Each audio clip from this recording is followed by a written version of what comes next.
Hello and welcome to Unleashed. I'm your host, Will Bachman. Today's episode is a recording of a panel discussion that I was on as a panelist. The discussion topic was Strategy Mavericks, Disrupting Traditional Approaches to Business Strategy.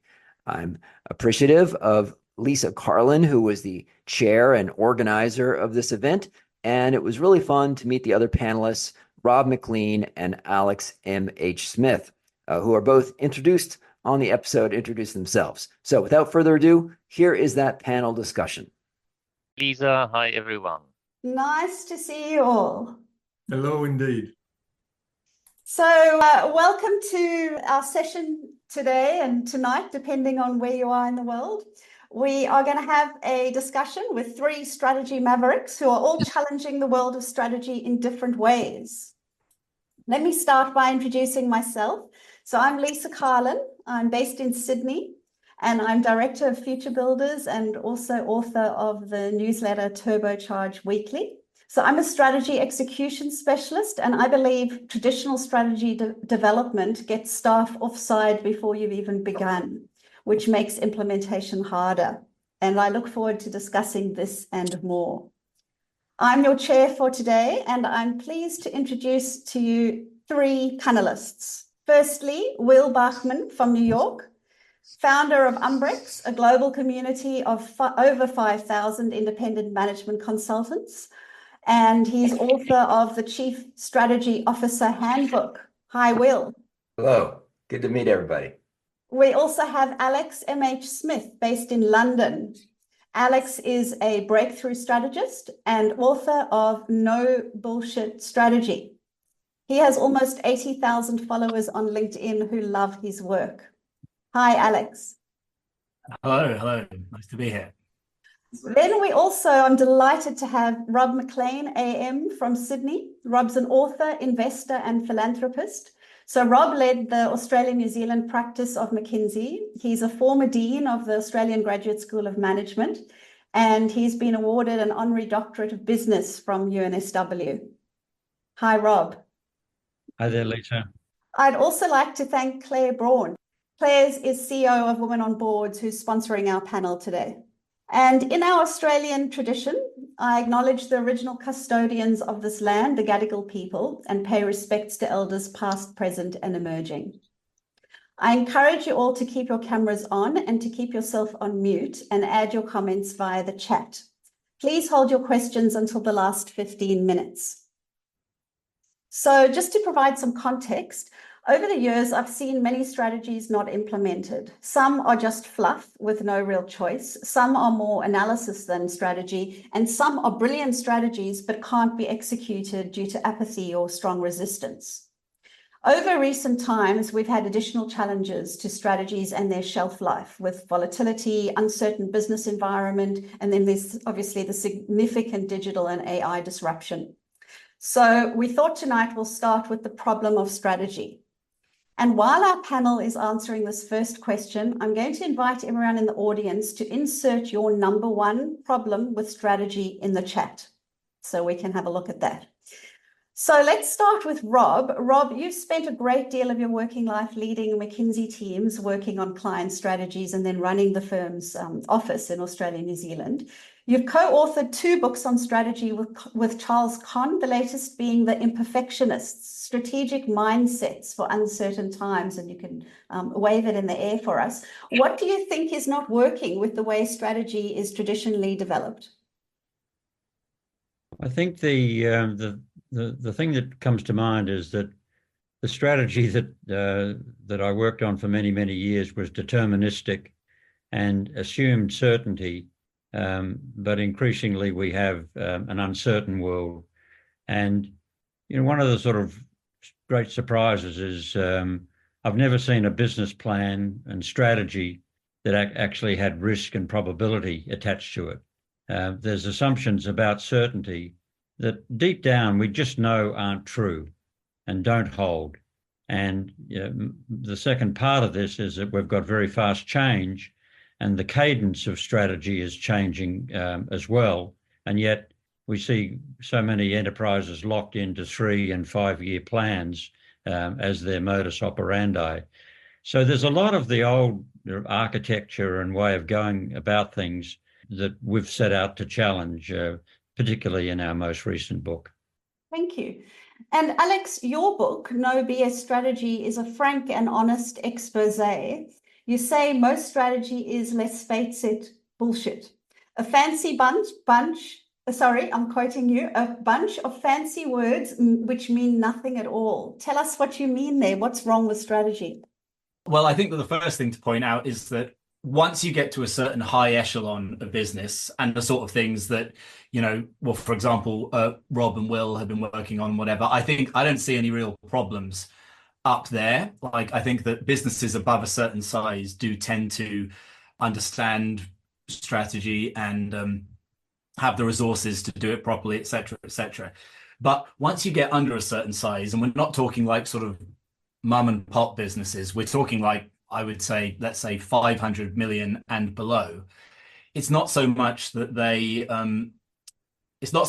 bad at it as that they don't do it at all.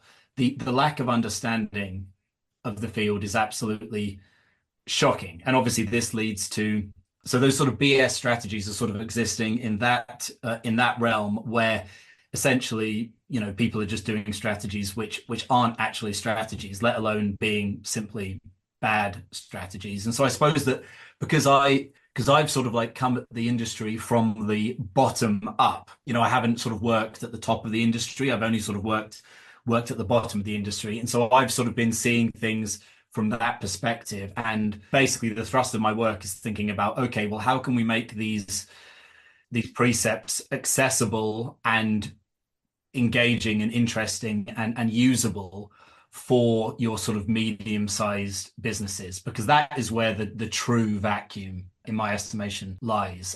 And so a lot of, I get, being super frank about it, a lot of what I do in my book and my posts and stuff, you could argue that it's kind of in some sense dumbed down strategy, but that's kind of the point, because it doesn't need to be right so much as it needs to be something which is more right than what they're currently doing, and that will actually get people to start engaging and taking action.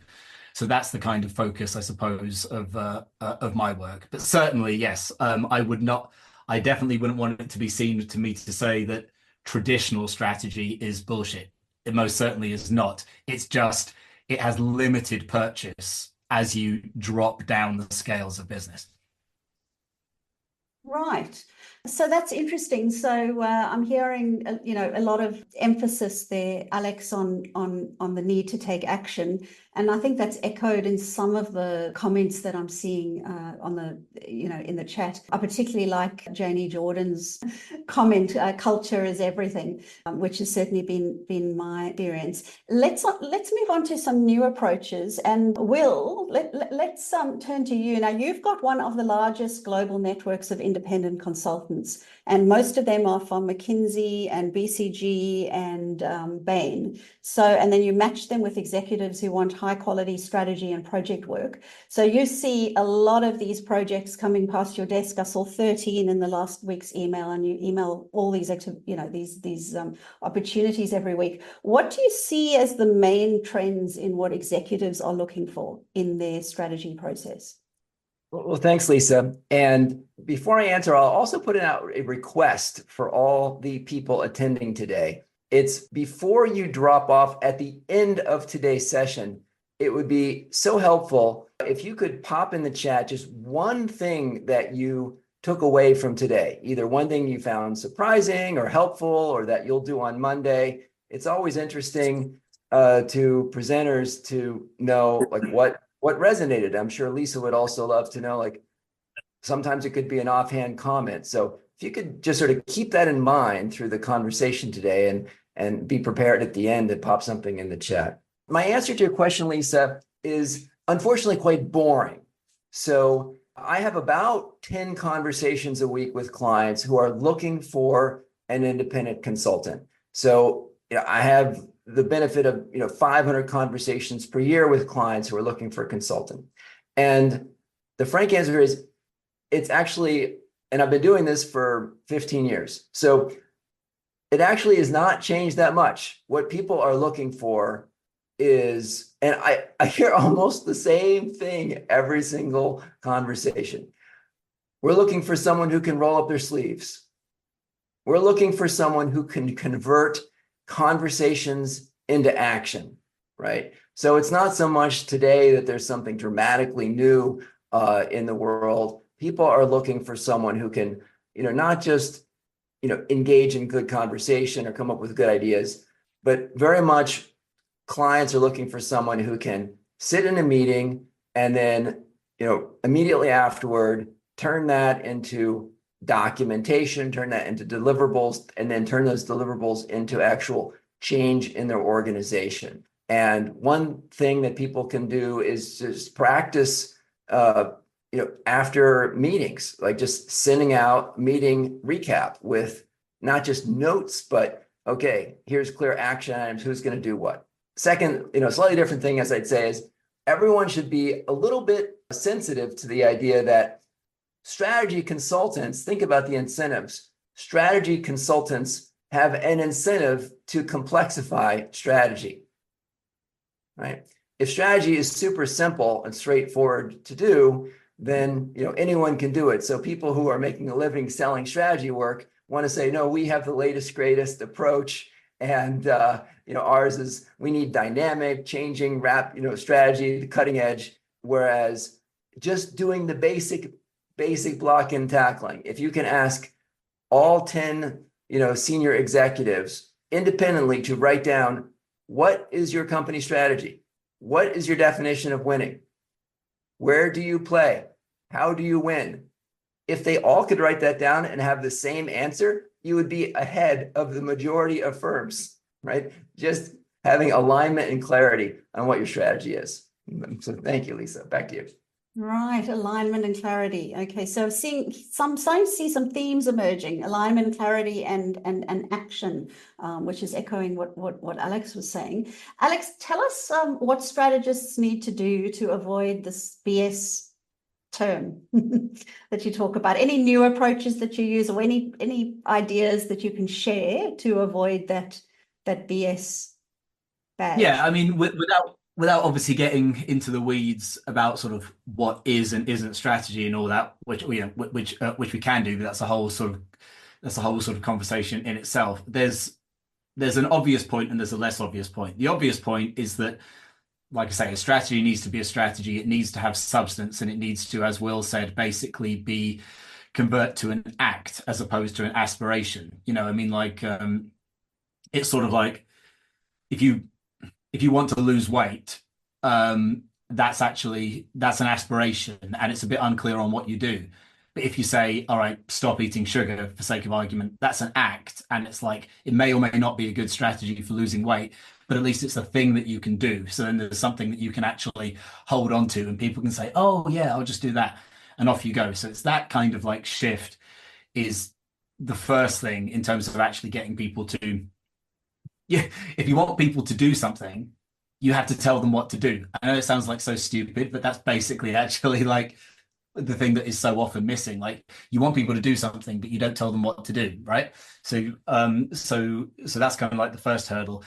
And then the second hurdle, which I think is a bit more unusual, I think that there is a massive underemphasis on style in strategy.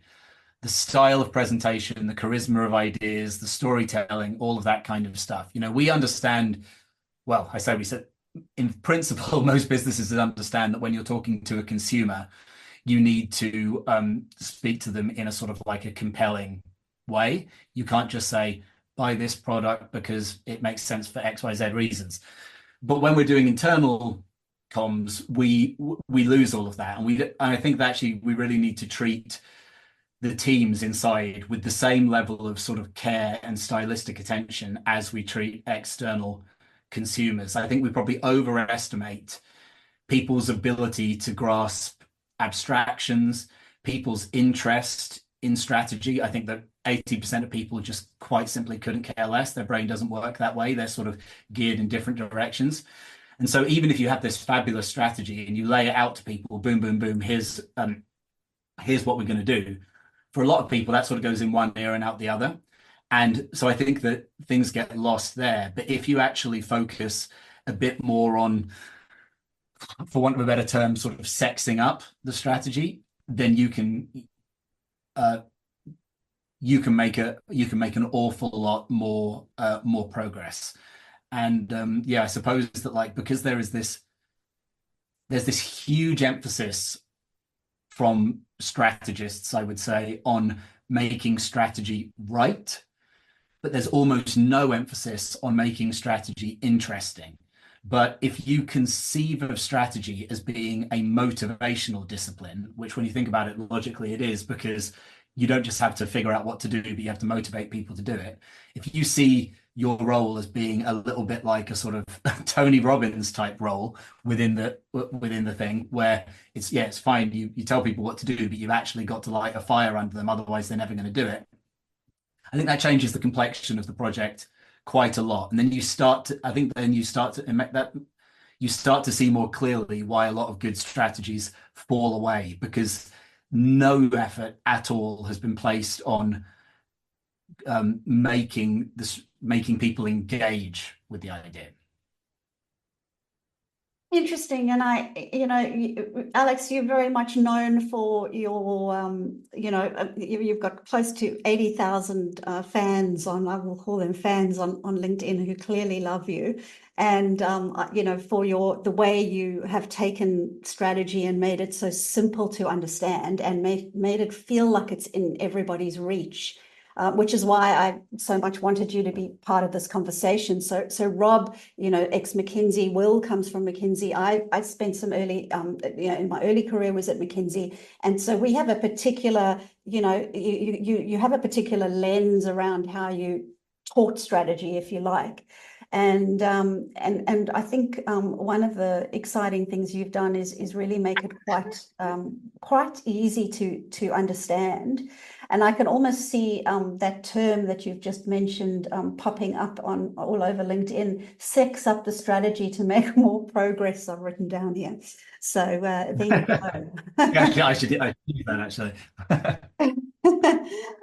Rob, any comments on that? And maybe you can tell us a little bit about the approach that you've got in your book, and that particularly addresses the uncertainty aspects in the book, The Imperfectionists. And you've also folks who read Harvard Business Review would have seen Rob authored in there as well. What's different going forward? Well, maybe if I start with what's unchanged, and that is that I've always viewed strategy as problem solving. Well, you've got to define a problem, or as we say in The Imperfectionist, an audacious question, and then you bring different lenses to bear. You often seek to anchor outside the company or the industry that you're in, given that we know that with so much disruption, it's going to come from outside your industry. But what's new to me is that there's a much greater premium on new data, on trials and experiments. And the way our teams were set up in McKinsey to do that kind of work with clients really wasn't ideal, and I'm sure probably isn't ideal today, because experiments and trials and these kind of things all take periods of time, and it probably doesn't fit neatly into the blocks that Will was talking about earlier. That assignments take. So the new strategy to us is a lot more of peeling back these layers of uncertainty, putting people in the position where they can take decisions, evolve a strategy. And so, for example, in The Imperfectionist, we talk about how Amazon has built itself into a 20% consumer share in consumer payments, through a series of moves, some that failed, others that they built on. And you don't immediately see it as strategy. It's only when you see it depicted over a 10-year period, you go, oh my goodness, that's what they were doing. And that is a really robust strategy. They were learning as they were going. They were taking bite-sized pieces. They were taking steps backwards when they failed. And so this to me, is in the continued sense of strategy being about problem solving. but we're adding these dimensions of how you deal with uncertainty, where the next step forward isn't particularly clear. Just one final comment, and Alex has touched on this in some of his writing. I continue to see so many presentations where strategic intent is confused with strategy. Strategic intent isn't strategy. Strategy is that integrated set of actions that take you forward and build value and competitive advantage. But so many of the organizations that I see seem to be happy just to leave it as a presentation about strategic intent. Which is often where, over the years I've come in, and then it's not a strategy, and it's really difficult to go straight into action because there's another whole chunk of work that needs to be done to make it more specific. But I'm interested, Rob, in what you said about peeling back uncertainty. So what is it sort of that we need to do to deal with the fact that we can't have, these 3 to 5 year plans in concrete? Yeah, I've got a software company that I'm invested in, which has an AI data platform. And, I've been pushing them around whether their plans, that they're certainly not interested in 5-year plans. They're not much interested in 3-year or 1-year plans, but they've evolved what they call continuous development. And it's this notion of we're learning every day from partners and customers, about the kind of offering that they want to have. And it seems to me that sort of way of thinking is much more in line with with the way the world is now, where you break things down into chunks that you can have clarity over the next 60 or 90 days, but you may not have much clarity about what you want to be doing in 2 years' time. I'm a little bit confused now. So you're saying that having the high level strategic intent for kind of the big view, of who we are and where we want to win, but then doing that continuous development within, there must be that's the framework, right? There's got to be some kind of framework to operate within with all this continuous development. Otherwise it's just open slather with no real umbrella to it all.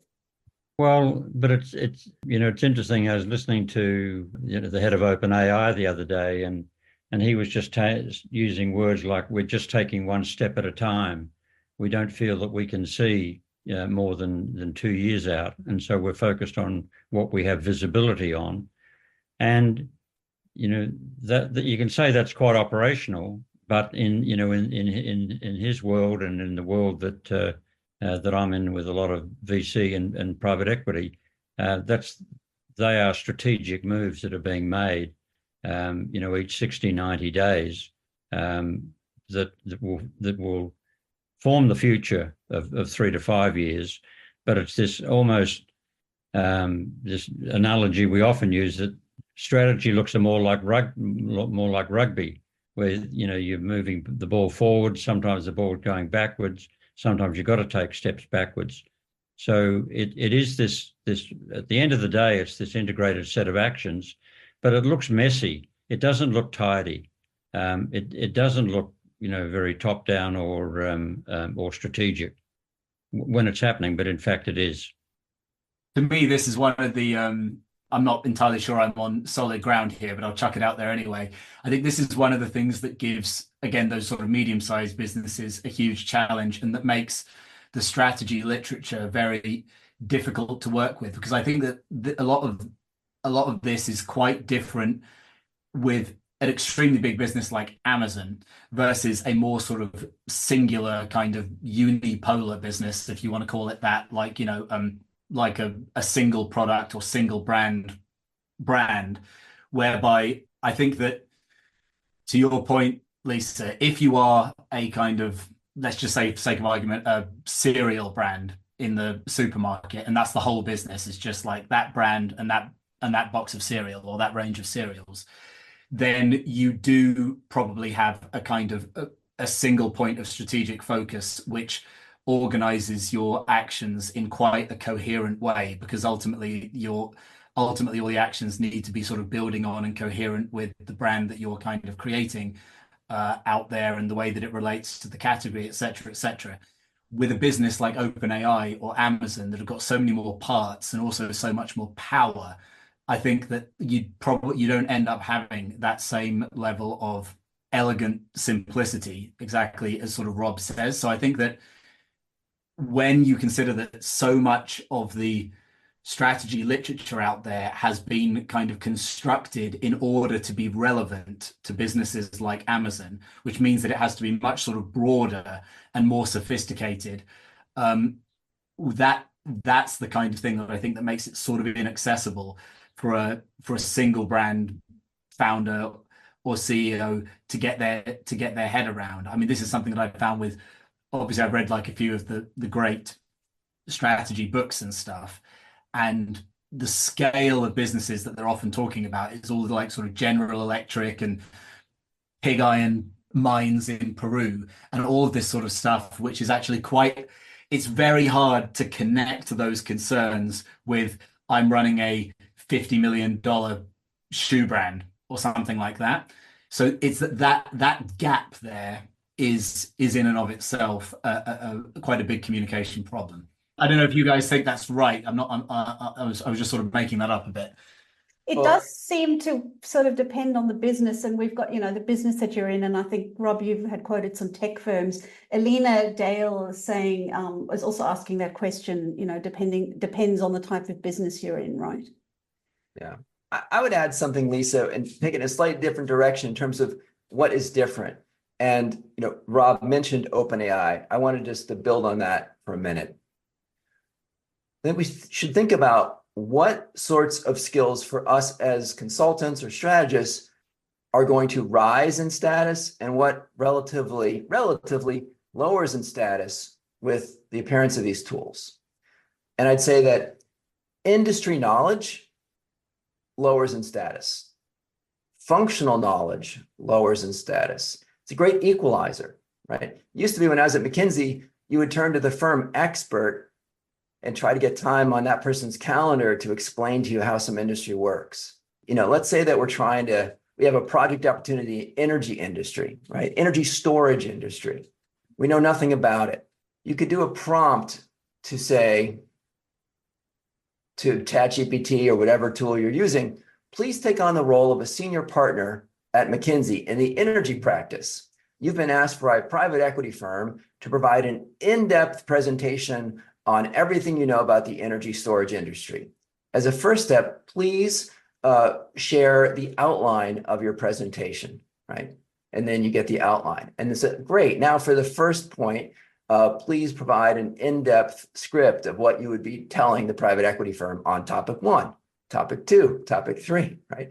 And now you've just given yourself a 100-page report on the energy storage industry.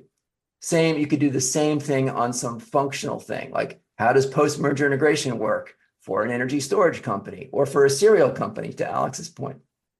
What rises in status is those interstitial skills, right? What Alex is talking about how to communicate and motivate people, how to sell, right? How to actually build alignment around people. So if you have that skill of really how to use these Gen AI tools, I think that's going to be essential to any consultant. And it's not something you can just learn in an hour or two.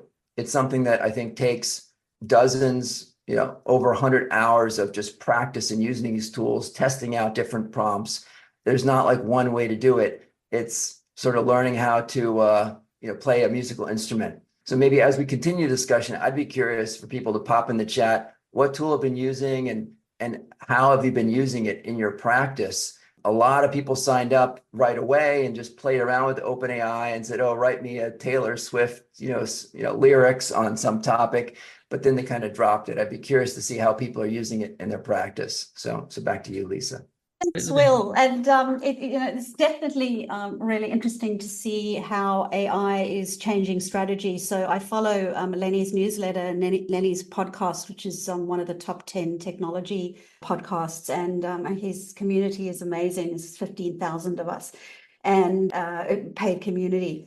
And when Lenny's been asked around strategy and how AI is going to impact it, sorry, when Lenny's asked around product managers, right, which is the function that he focuses on mainly, and how AI is going to impact it, he says the number one difference is going to be, the number one impact is going to be strategy. So what I want to do before I move on to my next question is give you a 30-second advertising break and let you know that if you want any more information on strategy execution that builds stakeholder support and not resistance, that is what I'm focused on. And I've got a 2-day boot camp coming up in October. And I'm going to pop the link in the chat now. If anyone's interested, you can register your interest and I'll send you an outline. So that's what's in there. Now, let's move on to that people impact and dive in a bit more, because I see a lot of people getting worried when the CEO starts a new strategy project or the consultants come in to do some strategy work. That traditional work has been done in what I call the dark room. So this is where the consultants sit separately or the executives huddle in boardrooms and work out what the strategy is. And then they come out, and only once it's gone through approvals and the board's approved it, is it then communicated to staff. So I'd love to know what your thoughts on that are. Who'd like to start us off? Rob, Alex, Will? Well, I'll just be a bit provocative and difficult to say that. I mean, I don't really know, but I kind of like the dark room approach. The reason that I say that, I mean, I certainly don't think it's good politically, and all the problems that you can list with it are definitely true. But my feeling is that if a business is going to make some sort of like radical, meaningful move, that obviously isn't going to be designed by committee. Obviously, you can give people a feeling of involvement. You can talk to people, make it feel like they've had their voice heard.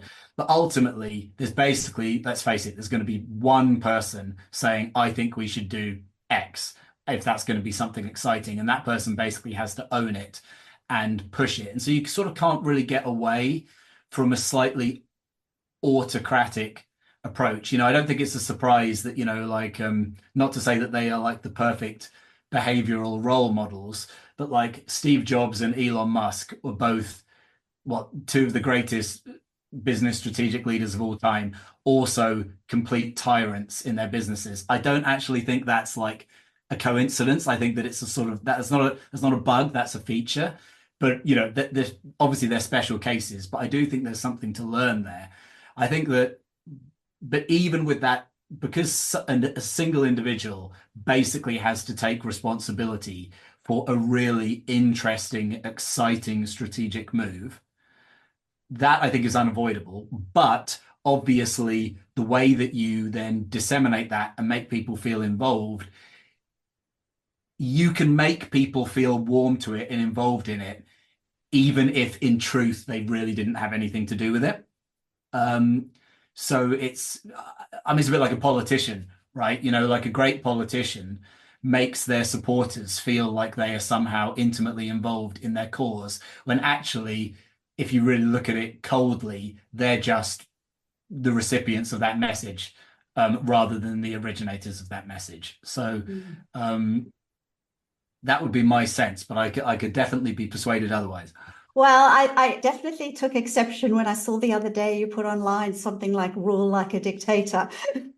But I think the answer is... That's out of context, but it's sort of true. Well, I think the answer is somewhere in the middle, because I also have an article called Strategy is Not Democratic. So I wouldn't advocate that. Oh, there you go, yeah. Rob, what's your view? Look, I think the work of strategy is bifurcating quite a bit. And the kind of thing, I've got an example in the book of a McKinsey team were looking at new product areas, and they did something like 5,000 expert calls in a minute using AI, and they trolled around to find out where the patents were and who developed them, to give them insight as to what areas that they wanted to push behind. So there's actually a whole new realm of dark room activity emerging via AI.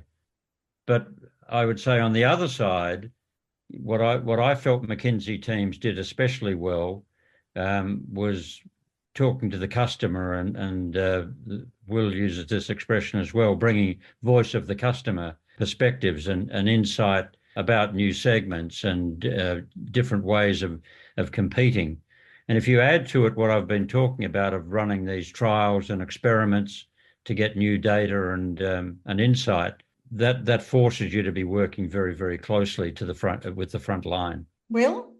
I'll share a story. So I was a naval officer before I went to McKinsey. When I was a young ensign, I was a submarine officer. I was particularly impressed by one of the junior officers on board. He was a lieutenant who'd been on board for 4 or 5 years, or 3 years.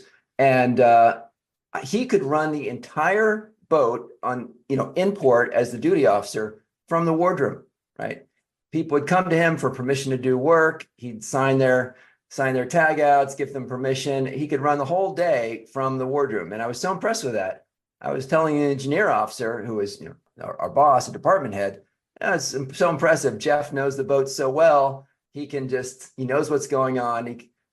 And the engineer said, Jeff is the laziest, worst junior officer on board. He should not be a role model. What I want you to do is go put your eyeballs on the job site, right? Get back in there in the engine room, get down in the bilge, look at what they're working on, put your eyeballs on the job site. So I think that is what consultants and strategists need to do. So we do need to get the insights of the people at the front lines, right? You can't do that from the boardroom. You can't do that from the team room at the corporate headquarters. You need to go out there and get the insights from the people who are touching the customers, from the people, at the production floor. But I don't think those people necessarily have the view to decide where the company should go next, right? My captain did not ask, engine room lower level watch, where we should steer the ship, but we still want to get the insights at the front line. I feel like the shape, actually, the way that you put it, I mean, I guess like the straightforward way of thinking about it is that it's a sort of hourglass shaped process, if you can picture that, where you've got to begin by gathering information from everybody and then they feel involved. But exactly as Will said, let's be real, they're not about to drop some sort of strategy bomb on you. They're just going to give you relevant evidence to chew over. Then you basically go away onto your proverbial yacht and sort of think about it and look at the angles and actually like have the core idea, let's say. And then after that, you can bring it back to the people and you can say, all right, well, in the macro, this is what we're going to do. And then you can hand responsibility back to them by saying, in your particular role, in your particular department, what do you think this would look like? So they have some sort of executional ideation power, if not sort of like strategic power.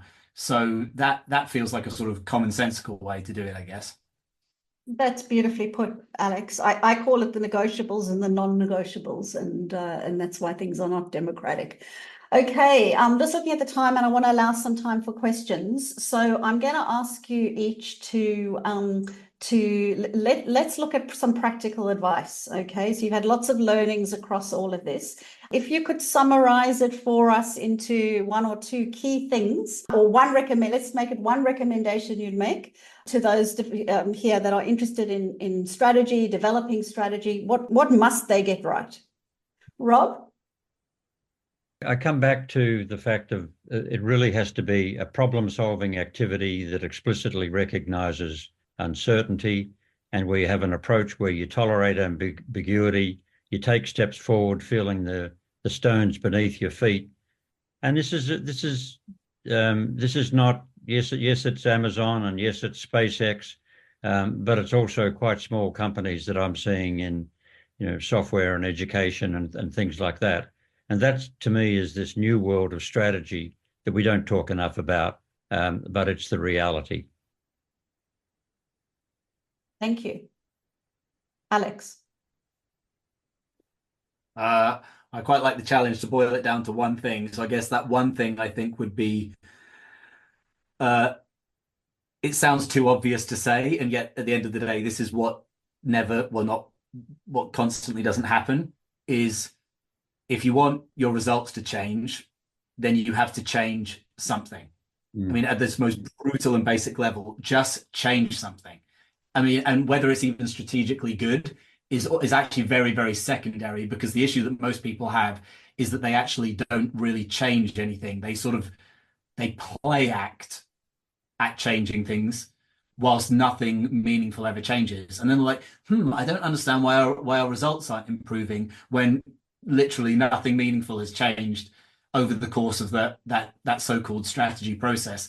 So even if you're like the most unstrategic thinker on the entire planet, at the very least, if you just change something in the business from X to Y, then different things will happen. And maybe they'll be better, maybe they'll be worse, but it's the only way that you can actually really expect some form of movement. So yeah, crazy that it needs to be said, but it does need to be said. Great. And I invite everybody to put their questions in the chat, because we've got some time for questions. Let me turn to Will last to answer that question on one thing people have to do, please. I'd say it's a cousin of what Alex said, which is really implementation. So like, from my viewpoint, in terms of the client conversations that we're having, what they're looking for, the number of requests that we get for actual strategy development is down, but the number of requests that we get for a consultant to help with strategy implementation or strategic execution or transformation office is way up. So I think that, companies are realizing that they need to put, even more resources into actually implementation, transformation office, strategy execution to actually make the change happen. Thank you, Will. So I'm just looking through, we've got some time for questions, and I'm looking through those. Before I go to the question, I wouldn't mind going through a comment here. So Mark Dippel, who is from the Netherlands, he's saying, execute like a dictator. When strategy creation becomes the work of a dictator, things go wrong. What do we think about that? Anyone want to comment on the panel? Well, given that I was the dictator advocate, I mean, the subtlety there is execute like a dictator. That would definitely be bad. That would definitely be bad. I would say sort of think or lead like a dictator, maybe. I mean, there's probably a more positive word than dictator that ultimately boils down to the same thing. But yes, I guess it comes back to that hourglass thing that like people need to be empowered to execute in their own way, provided that, of course, it's that it's aligned with strategy. Again, like it's a trite example, but like Johnny Ive at Apple was empowered by Steve Jobs to do what he did best, but within the guardrails that Jobs had laid down to him. So like that's, to me, that is a good balance.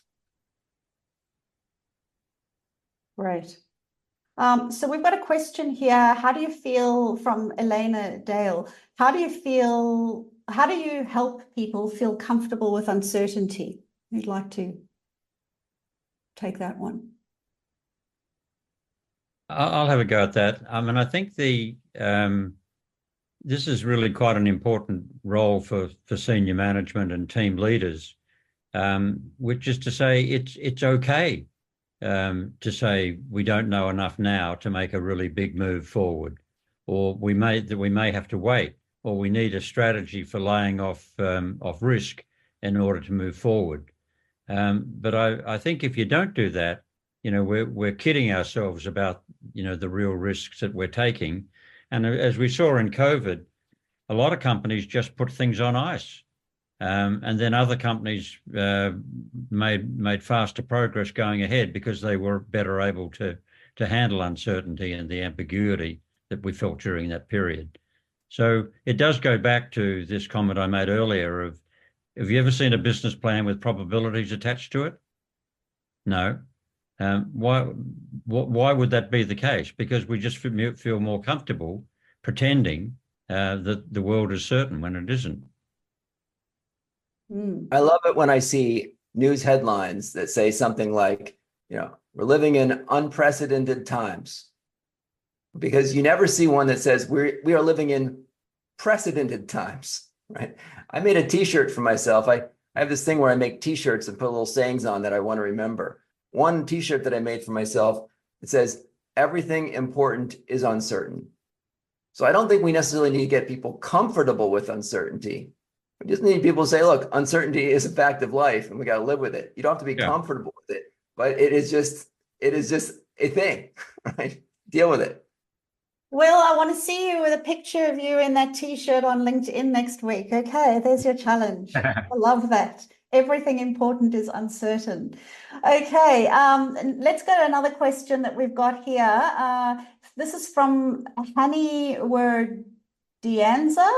After we create strategy development and do implementation, how, if the results are not all good, what's your best suggestion to doing monitoring, evaluation, improvement? So monitoring, evaluation, improvement, how do we do that? That sort of monitoring and fine tuning during implementation.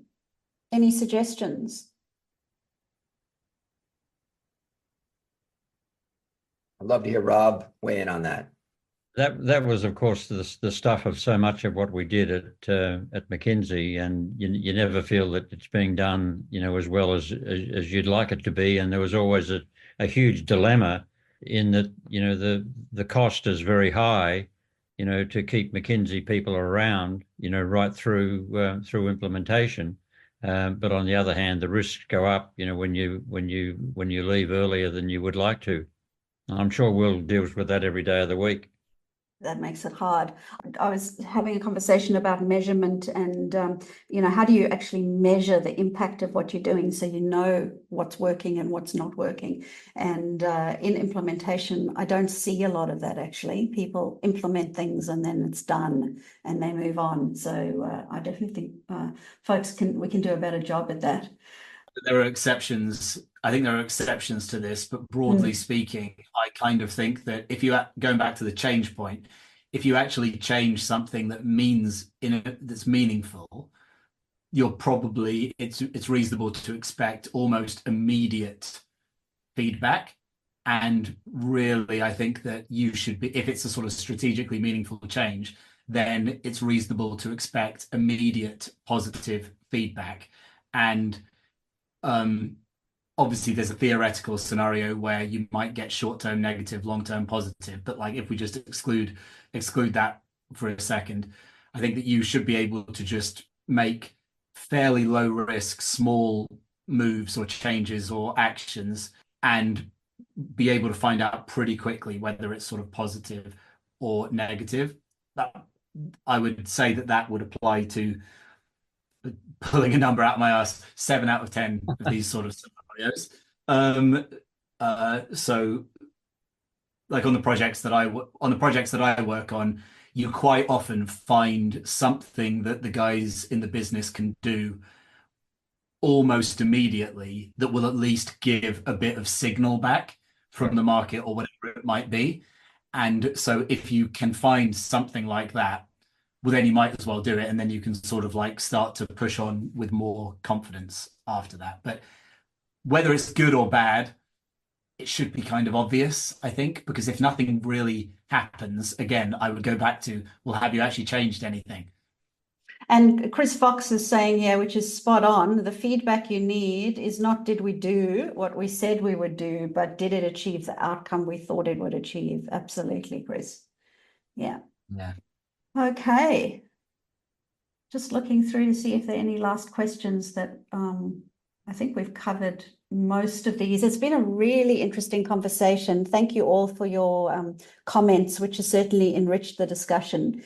If I can just wrap us up now, I think what I'll do is I'll send round the recording for folks who want it. I'll send the recording through. It'll come through my Turbocharged Weekly, which is my weekly newsletter. So if you aren't receiving it or if you've unsubscribed, Make sure you subscribe to that. I'll just put the link in. Otherwise, you won't get that or invitations to the next one. The next one will be on AI. And so Morik Dippel, who's on the line here, who's CEO of a tool called Circalytics, we are going to be doing a virtual roundtable, a leader roundtable on the topic of AI, using an AI tool and also using the opinion of AI, because as Will was talking about, we can inject the opinion from AI, the expert opinion, and put that into the mix and see what we come up with. So I'll invite you to be part of that very soon. And I think if I can just pull out one quote here, I particularly like the one, "Sex up the strategy to make more progress." That came from Alex. I like Will's t-shirt, and I would very much like to see that on LinkedIn. "Everything important is uncertain." And from Rob, it's just that importance of taking into account uncertainty and making sure that we have a mechanism to do that with probabilities. Thank you all very much, our panelists who've been amazing. If you want to turn on your audios and just give them a round of applause, that was just amazing. Thank you, guys. And Lisa, before people drop off, I see we got 79 still here with us. It would be great if people could pop in the chat, just like, what was your one takeaway? Please. Thanks, Will, for reminding me. Yeah, it's always really fascinating to see what resonates from the discussion. Middle-sized companies usually don't have a strategy. There you go. And the hourglass. Fantastic. See them coming through. There are no straightforward answers. The world's increased demand for transformation office and implementation. Sex up the strategy. Bloody hell, Will, who are these like 500 people contacting you every year? Like, I'd be happy to have 5. Well, 10 years to overnight success. Yeah, it's one of those, yeah. If you want your results to change, then you need to change something. That's right, Tamsin. My takeout from Janie, love the quote about "everything uncertain is important." That's gold. Will, "implementation is key," from Leanne Farnworth. Rupal, "get comfortable with uncertainty. Strategies sometimes are more intent and not actual strategy." Joel Reimer, "uncertainty is a constant, not a roadblock." Thank you. Chris, "great sharing of experiences. Thank you all." Julie, "if you want results to change, you need to change something." And so the list goes on. Joe Cutbush, "thank you. Implementation is so much more important than strategy itself." There are assumptions about certainty and strategy that just don't hold. "Everything important is uncertain," from Robert Will. And Alex, "there's so much emphasis on making strategy right, but there's no emphasis on making strategy interesting. It needs style and charisma to make people act."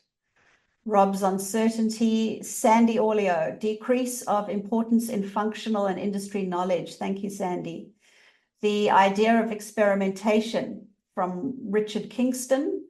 Martin Gillespie, "strategy starts with optimal metabolic health of the individuals involved." Thank you, Martin. Neil Mann, "when it comes to strategy, the future isn't something that happens to us. The future is something we do." Very wise. Eileen Pippins, hello, Eileen. Takeaways: implementation looks different and impacted by engagement. Thank you. Tim Kiss, takeaway is that strategy involves discipline and discomfort. Daniel Fogarty, hi Daniel, "peel back the layers of uncertainty."